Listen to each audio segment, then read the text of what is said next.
Hello and welcome to my YouTube channel Physics and Curious. Obviously Physics is for curious ones. मैं मोनिका श्रीवास्तव आप सभी का स्वागत करती हूँ अपने वीडियो लेक्चर में। आज मैं आपके लिए लेकर आई हूँ lecture number 3 in the series of thermodynamics. हमने बिल्कुल बेसिक से स्टार्ट किया है, फंडामेंटल थर्मोडायनेमिक्स पढ़ रहे हैं। आई होप आपको ये वीडियो लेक्चर्स पसंद आ रहे होंगे। Like, comments, subscribe and share करते रहिए। तो सबसे पहले हम लास्ट वीडियो लेक्चर में जो कुछ हमारा बाकी रह गया था वो कवर करेंगे और आज हम सीखेंगे ग्राफिकल प्रॉब्लम्स को सॉल्व करने का तरीका। वर्क डन के लिए जो ग्राफिकल प्रॉब्लम्स पूछी जाती हैं कॉम्पिटिटिव एग्जाम्स में, उन्हें कैसे सॉल्व किया जाता है मैं आपको ये आज बताऊंगी। तो हम सबसे पहले पिछले लेक्चर के बचे हुए कुछ पार्ट्स को कवर कर लेते हैं। So first of all is heat capacity. Heat capacity एक मैटर की एक फिजिकल प्रॉपर्टी है जो एक मॉलिक्यूल या यूनिट मास का टेम्परेचर चेंज करने के लिए किसी सिस्टम को दी जाती है। So the SI unit of heat capacity is joule per kelvin, और जो हमारा हीट कैपेसिटी का फॉर्मूला होता है that is on the board, C equals to Q upon delta T। और मैंने बताया यूनिट तो M आ गया पर unit molecule, C equals to Q upon M delta T। तो अब ये बन गया स्पेसिफिक हीट कैपेसिटी। जब हम पर यूनिट मॉलिक्यूल की बात नहीं कर रहे हैं so that is heat capacity, और जैसे ही हम क्वांटिटी यानी मोल्स को इंक्लूड करेंगे, per unit mole, per unit atom etcetera की बात करेंगे, तो ये बन जाएगा specific heat capacity. The specific heat capacity of substance is amount of energy required to raise the temperature of 1 kg of substance by 1 degree। ये definition chemistry की definition है, ये सीखना और ये जानना भी बहुत जरूरी है। केमिस्ट्री के अकॉर्डिंग किसी भी 1 kg सब्सटेंस का टेम्परेचर 1 डिग्री बढ़ाने के लिए हमें जितनी रिक्वायर्ड एनर्जी हमें जितनी एनर्जी की जरूरत होती है that is heat capacity of substance, C equals to delta E upon M delta theta. अगर हम डेल्टा E को डेराइव करेंगे यहाँ से तो ये M डेल्टा थीटा C के मल्टीपल में चला जाएगा और हमारा फॉर्मूला होगा delta E equals to MC delta theta. यहाँ पे E है थर्मल एनर्जी और डेल्टा E डिनोट करेगा चेंज इन थर्मल एनर्जी को। तो देख लेते हैं, मास M से डिनोट किया है, C है specific heat capacity in joule per KG degree centigrade, delta E है change in thermal energy in joule and delta theta is change in the temperature degree centigrade. अब हम बात करते हैं स्पेसिफिक हीट कैपेसिटी की। Specific heat capacity को अगर हम कांस्टेंट वॉल्यूम पे लिखते हैं, कांस्टेंट वॉल्यूम को कांस्टेंट रखकर अगर किसी सब्सटेंस की स्पेसिफिक हीट कैपेसिटी हम निकालना चाहें तो वो होती है CV equals to 1 upon N dQ upon dt। ठीक है, इसी तरह अगर हम कांस्टेंट प्रेशर की बात करेंगे तो सिंपली हम CV की जगह CP लगा देंगे और फॉर्मूले में सिर्फ इतना ही चेंज करना है कि DQ की जगह DU आ जाएगा। So this is eight constant pressure specific heat capacity. अब हम फटाफट से एक छोटी सी डेफिनेशन और देख लेते हैं। लेटेंट हीट, गुप्त ऊष्मा। ये वो हीट है जो जब स्टेट चेंज होती है किसी मटेरियल की, जैसे कि सॉलिड से लिक्विड में या लिक्विड से गैसियस फेज में जब चेंज होता है तो कुछ हीट दी जाती है या कुछ हीट हमें बाहर मिलती है, वो हीट ही लेटेंट हीट कहलाती है। ये स्टेट के चेंज करने में हेल्पिंग नहीं है, बट जब स्टेट चेंज होती है तो ये हीट इलेबोरेट या जनरेट होती है। ये लास्ट वीडियो लेक्चर में भी मैंने एक बार बता दिया था, एक बार फिर से बता देती हूँ। वाटर के लिए latent heat of fusion, fusion means हो गया the conversion of solid into liquid. So the latent heat of fusion is 80 calorie per gram, और अगर जूल पर केजी में लिखें तो 3.36 into 10 to the power 5 joule per kg. And vaporisation, latent heat of vaporisation होती है 540 calorie per gram और 2.26 into 10 to the power 6 joule per kg. Vaporisation is the change in gases from liquid form, जहाँ पे L latent heat है और 1 calorie, मैं बार बार बता रही हूँ ये अपने हर वीडियो लेक्चर में क्योंकि ये हमारे काम आने वाला है। 1 कैलोरी इक्वल्स टू 4.18 जूल। तो CV की अगर हम बात करें तो CV इक्वल्स टू du/dt हमने अभी पढ़ा, एट कांस्टेंट वॉल्यूम V है, क्योंकि CV है तो कांस्टेंट वॉल्यूम V की बात कर रहे हैं। यहाँ हमारा शुरू हो जाता है डेरिवेशन ऑफ द फॉर्मूला। ये फॉर्मूला आपने बहुत बार देखा होगा, Cp equals to CV plus R। इस फॉर्मूले का डेरिवेशन करवा रही हूं मैं, तो स्टूडेंट्स प्लीज नोट डाउन। ये डेरिवेशन बहुत सारे फिजिक्स रिलेटेड इंटरव्यूज में भी पूछा जाता है, एंड नॉर्मली ये क्वेश्चन बहुत फंडामेंटल सी बात है इन थर्मोडायनेमिकल फिजिक्स। तो हमें लगता है कि सबको आता है, बट हम कभी कभी न्यूमेरिक क्वेश्चन करने के चक्कर में फंडामेंटल्स को भूल जाते हैं। तो हाँ, ये डेरिवेशन बहुत ज़रूरी है आना। तो हम शुरू कर रहे हैं। CV equals to du/dt। अब du की बात करेंगे तो du इधर रह जाएगा, dt इधर चला गया, तो du equals to CV dt। हमारा थर्मोडायनेमिक्स का जो फर्स्ट लॉ है, इक्वेशन जो है वो याद कीजिए, मैंने लास्ट वीडियो लेक्चर में करवाया है। dq equals to du plus dw। और dw क्या होता है? dw होता है pdv के बराबर। तो यहाँ पर dw की जगह सिंपल pdv लिख दिया। ये du जो है इसकी वैल्यू इक्वेशन 1 से उठाकर 2 में रख दी, तो ये आ गया dq equals to cv dt plus pdv। इसी तरह हम Cp के लिए कर लेते हैं। Cp का हमारा फॉर्मूला होता है, अभी मैंने आपको बताया, dqp/dt। dqp/dt हमारा Q जो है वो फंक्शन है टेम्परेचर एंड वॉल्यूम का। तो हम इसको ऐसा भी लिख सकते हैं, CV dt/dt at constant P plus P dV/dt at constant P। हमने क्या किया, जस्ट T के रेस्पेक्ट में इसका डिफ्रेंसिएशन कर दिया, CV dt प्लस PdV का, क्योंकि Cp इक्वल्स टू क्या था, CV dt plus PdV। Cp equals to क्या है, dqp/dt, और हमने देखा कि dq क्या है, CV dt प्लस PdV। तो हमने क्या किया, सबके अपॉन में dt लगा दिया। देखिए, अगर इसके अपॉन में मैं ऐसे dt लगा दूं तो ये जो हमारा फॉर्मूला बनेगा ना, ये बन गया Cp, और ये जो फॉर्मूला है ये है ये वाला, समझ गए होंगे। dt से dt कट गया, ये बचा CV। P dV/dt at constant P अपनी जगह पर पड़ा है। इक्वेशन ऑफ स्टेट काम में लेते हैं अब हम। हमें पता है इक्वेशन ऑफ स्टेट बोलती है कि PV इक्वल्स टू nRT।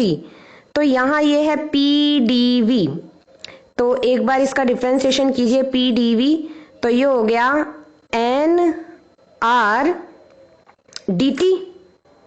ठीक है, यहाँ पे V का डिफरेंशिएशन हुआ तो यहाँ पे T का हो गया।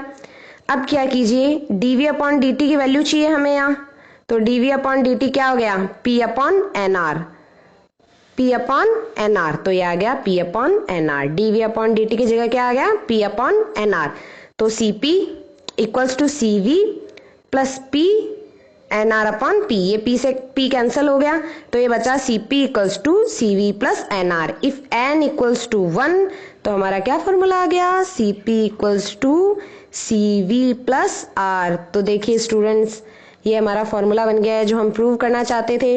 अब हम बात कर लेते हैं एक और स्मॉल कॉन्सेप्ट की, that is degree of freedom for ideal gas. Degree of freedom is given by the following relation, which is degree of freedom equals to 3n minus k। यहाँ पे मैं बता दूं, n है total number of atoms and k है total number of constants.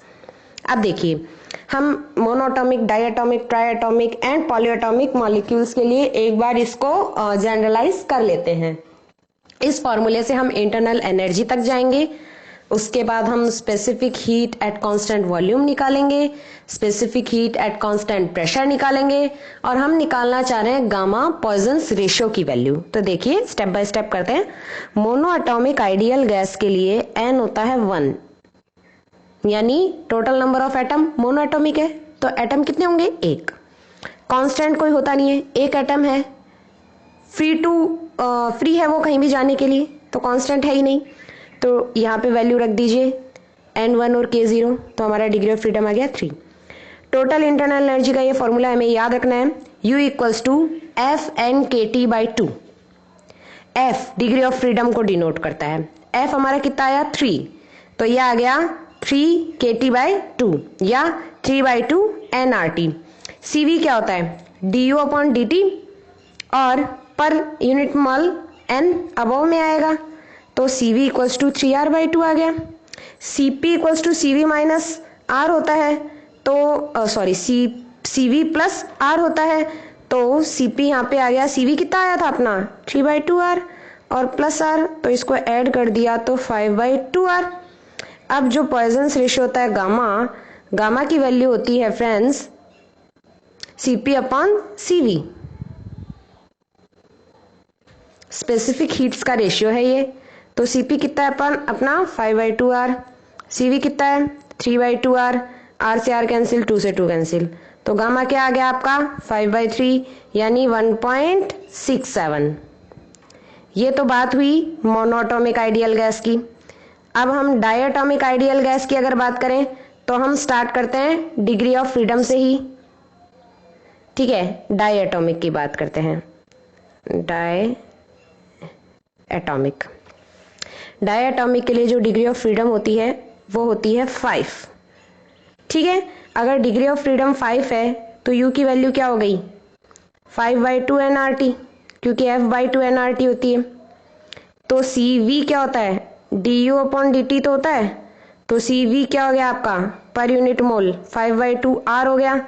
अगर CV 5/2 R है तो CP कितना हो जाएगा 5/2 R प्लस R, CP हो जाएगा 5/2 R प्लस R, तो ये हो जाएगा 7/2 R। तो गामा क्या हो जाएगा आपका 7/2 R अपॉन 5/2 R, R से R कट गया, 2 से 2 कट गया, गामा आ गया आपका 7/5 यानी कि 1.4 गामा की वैल्यू है। ये डायटोमिक मॉलिक्यूल के लिए। देखिए एक बार इस वाले बोर्ड पे मैंने हर चीज अच्छे से लिखी है। देखिए मोनोएटॉमिक गैस CP/CV गामा कितना आया था 5/3 1.66। मोलर हीट कैपेसिटी CV कितनी आई थी 3RT/2। At 1 degree centigrade kinetic energy क्या हो गई इसकी 3/2 R। 2 अगर 2 टाइम्स इसको मल्टीप्लाई करें तो 3/2 इंटू 2 इक्वल्स टू 3। जब 1 डिग्री सेंटीग्रेड की बात करें तो R की वैल्यू यहाँ पर 2 रखी गई है, तो CV क्या आ गई 3 कैलोरीज। ये एक एग्जाम्पल लिया है, ठीक है। CP हो गया इंक्रीज इन काइनेटिक एनर्जी, यानी CP हो गया increase in kinetic energy plus work done, यानी 3/2 RT plus P del V। P del V किसके इक्वल R के इक्वल माना, तो यह आ गया 5/2 R। तो यहां से CP आ गया वही R को हमने 2 माना है, तो 5/2 इंटू 2, तो यह आ गया 5। इसी तरह डाइएटॉमिक गैस के लिए, ट्राइएटॉमिक गैस के लिए, ठीक है। तो चलिए अब हम हमारे आज के मेन टॉपिक पर आते हैं, solving the problems of work done bye graphical method. देखिए अलग अलग केसेस हैं और ये हमें याद रखने हैं, और आप सिर्फ 4 बातें याद कर लीजिए, सारे ग्राफ के क्वेश्चंस वर्क डन से रिलेटेड जितने भी आएंगे थर्मोडायनेमिक्स में वो सब आपको करने आ जाएंगे। केस 1 आपको याद रखना है कि जब गैस एक्सपांड होती है, so when gas expanded work done क्या होना चाहिए area between PV curve and V axis. तो देखिए गैस ये अगर नीचे की तरफ जा रहा है आपका तीर का निशान I/F इफ प्रोसेसिंग हो रही है तो गैस एक्सपांड हो रही है, आप देख पा रहे होंगे कि वॉल्यूम बढ़ रहा है। तो गैस जब फैलती है तो क्या होता है वॉल्यूम बढ़ता है, और जब ये I/F इस तरह से जा रहे हैं तो इसे बोलते हैं कंप्रेशन ऑफ गैस, क्योंकि देखिए वॉल्यूम ज्यादा से कम की तरफ जा रहा है तो वॉल्यूम घट रहा है। तो जब गैस को कंप्रेस करेंगे तो वॉल्यूम घटेगा। और हमारा W का फॉर्मूला क्या होता है integral initial state to final state delta W। Delta W को किससे लिखते हैं PdV से, और PdV की वैल्यू हमेशा ग्रेटर देन 0 आती है, यानी वर्क हमेशा पॉजिटिव होता है जब गैस एक्सपांड होती है, यानी कि इस केस में। जब गैस कंप्रेस्ड होती है यानी कि इस केस में, तो वर्क की वैल्यू नेगेटिव आती है, integral initial volume to final volume PdV less than 0 आता है। तीसरी बात जो याद रखने की है, अगर प्रेशर कांस्टेंट है तो कैसा ग्राफ होगा, यहाँ देखिए प्रेशर कांस्टेंट है, आइसोबारिक प्रोसेस याद कीजिए, लास्ट वीडियो लेक्चर में पढ़ा है, ऐसा ही ग्राफ था। इसके लिए वर्क डन भी मैंने आपको बताया था, W इक्वल्स टू P तो कांस्टेंट रहेगा, वॉल्यूम ही चेंज होगा, तो P VF minus VI, VF minus VI, अगर VF और VI बराबर हो गए तो 0 आ जाएगा, अदरवाइज इसकी कोई वैल्यू आ जाएगी। या फोर्थ केस है व्हेन वॉल्यूम इज कांस्टेंट, ये वॉल्यूम कांस्टेंट है तो वॉल्यूम तो बढ़ेगा नहीं, प्रेशर कम ज्यादा होगा। अगर ऐसा होता है, V कांस्टेंट होता है, तो DV भी क्या होता है, 0 हो जाता है, इसका मतलब W भी क्या हो जाता है, 0 हो जाता है, क्योंकि W क्या है, PdV तो है, तो work done volume is constant में 0 होता है। ये 4 केसेस हैं। अब देखिए हमें ये प्रूव करना है कि जो वर्क डन है वो पाथ पर डिपेंड करता है। देखिए बहुत ही अच्छा क्वेश्चन है, और मैंने आपको लास्ट स्लाइड में बताया भी था कि कौन कौन सी थर्मोडायनेमिकल क्वांटिटीज तो हैं जो कि पाथ पर डिपेंड करती हैं। जब हम हीट, इंटरनल एनर्जी एंड उनकी बात कर रहे थे तब कि कौन कौन सी क्वांटिटीज तो हैं जो कि पाथ पर डिपेंड करती हैं और कौन कौन सी क्वांटिटीज हैं जो कि पाथ पर डिपेंड नहीं करती हैं। तो वर्क जो है वो पाथ पर डिपेंड करता है। देखिए एक एग्जांपल से देखते हैं। PV के बीच में ये कर्व है, ये कुछ ऐसा है कि पहले A पॉइंट से B पर गए, फिर B से C पर गए, C से D पर गए और D से A पर आ गए, बट ये साइक्लिक प्रोसेस नहीं है। ये इनिशियल स्टेट है A पॉइंट पर और ये C पॉइंट पर फाइनल स्टेट है। देखिए इनिशियल स्टेट से फाइनल स्टेट तक जाने के लिए 3 पाथ हैं।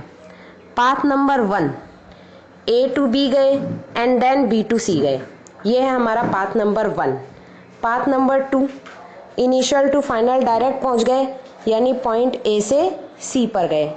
फिर आता है हमारा पाथ नंबर 3, पहले A से D पॉइंट पर गए और फिर D से C पॉइंट पर गए। ये 3 पाथ हैं।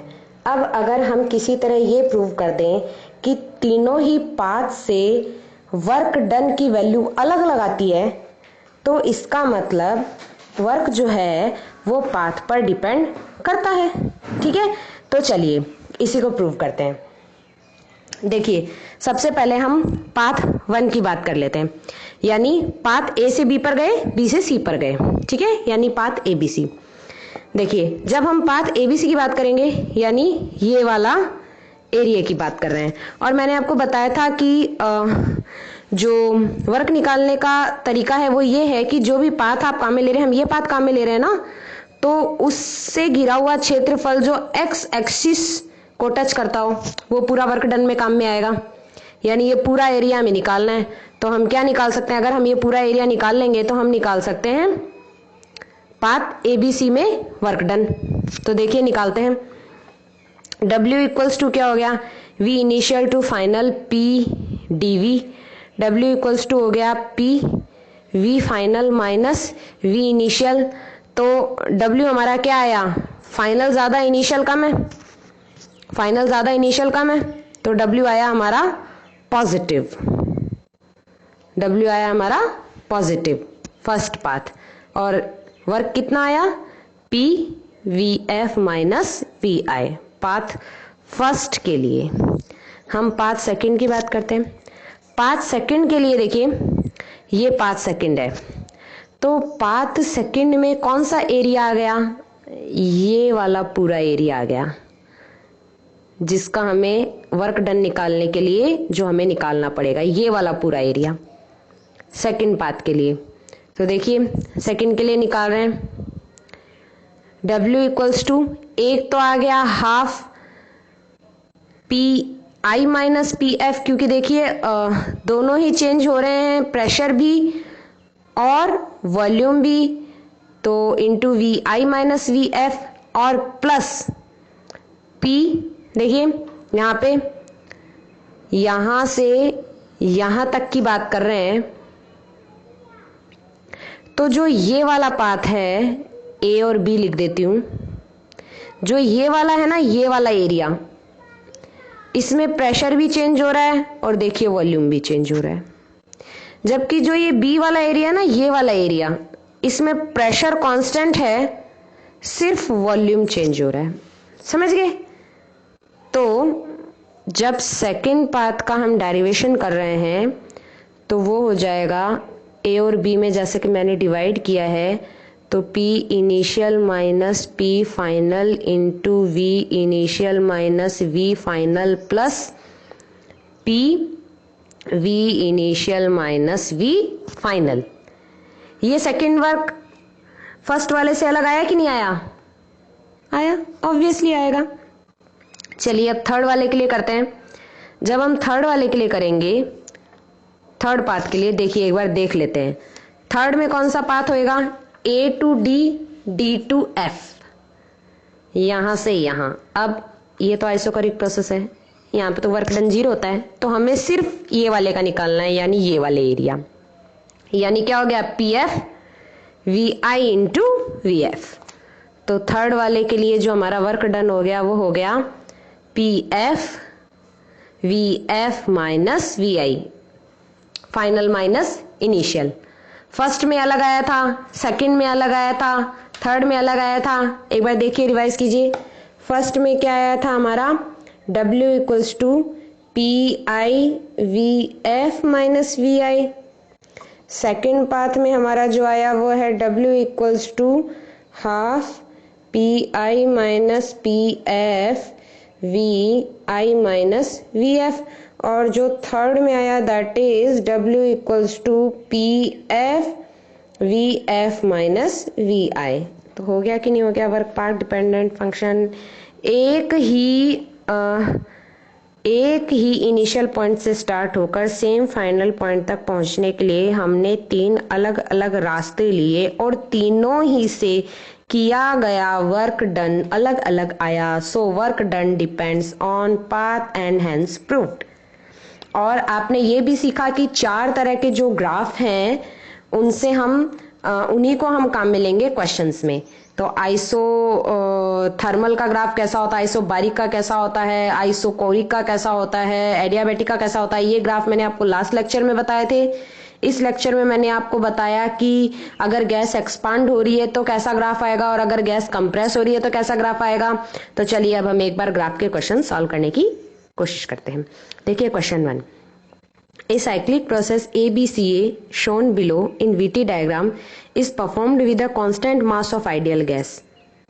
Show the process in the PV diagram. ये हमें गिवन है VT डायग्राम, ठीक है, और एक साइक्लिक प्रोसेस दी हुई है और हमें इसे देख देख कर बनाना है अपना PV डायग्राम। मैंने आपको बताया था कि VT और PV डायग्राम एक दूसरे से दूसरे में इंटर कन्वर्टेड हो सकते हैं। A straight line between A to B on VT diagram, देख लीजिए A टू B के बीच में ये जो स्ट्रेट लाइन है VT डायग्राम में indicates V proportional to T। Obviously अगर V प्रोपोर्शनल टू T है तो याद कीजिए कौन सी प्रोसेस हो गई?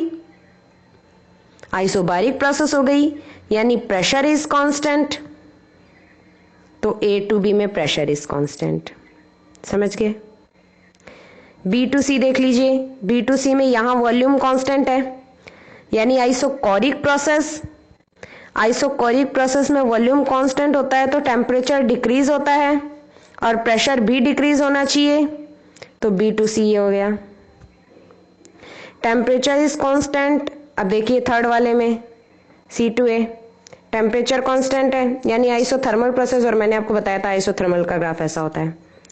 तो ये VT डायग्राम को हमने PV डायग्राम में कन्वर्ट कर लिया। मैंने ये क्वेश्चन भी आज आपको करवा दिया। नेक्स्ट देखते हैं, what is the work done by the gas in process AB।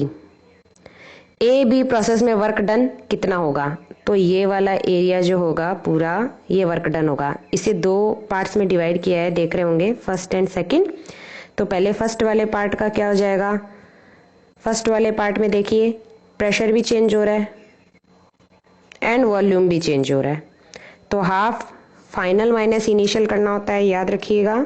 2P0 minus P0, 3V0 minus V0 and W2। 2 जो पार्ट है उसमें क्या हो रहा है?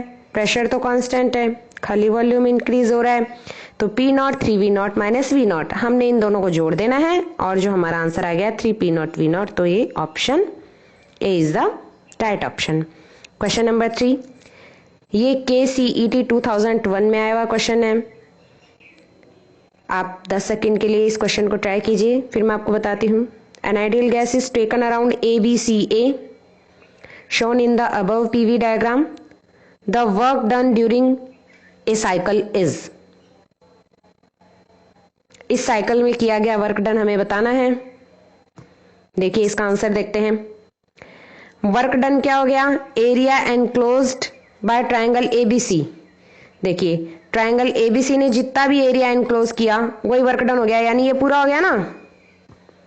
तो कर लीजिए इसका क्षेत्रफल ही निकाल लीजिए त्रिभुज का, तो ये आ गया। बहुत बार कर चुके हैं ऐसा क्वेश्चन, हम ये तीसरी बार कर रहे हैं आज ही के लेक्चर में, same question. Next question, a thermodynamic system is taken through the cycle PQRSP process. ठीक है, then the net work done by the system, ये उड़ीसा JEE 2002 में आया हुआ है। क्या होगा?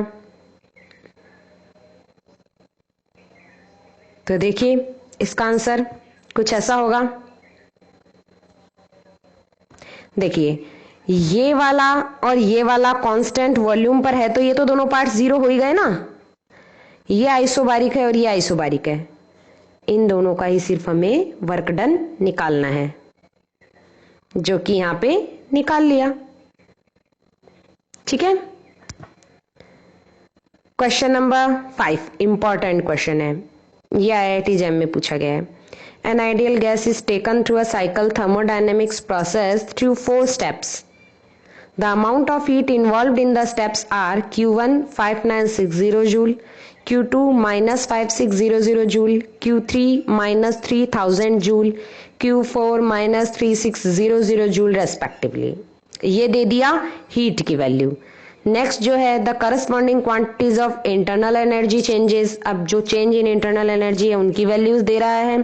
Delta Q1 equals to 3.760 joule, delta U2 equals to minus 4800 joule, delta U3 equals to minus 1800 joule and delta U4 equals to what. हमें U4 निकालनी है वैल्यू और नेटवर्क डन भी पता लगाना है, एंड देयर आर 4 ऑप्शंस। तो कौन सा सही होगा? चलिए 10 सेकेंड आप ट्राई कीजिए, फिर मैं आपको इसका आंसर दिखाती हूं।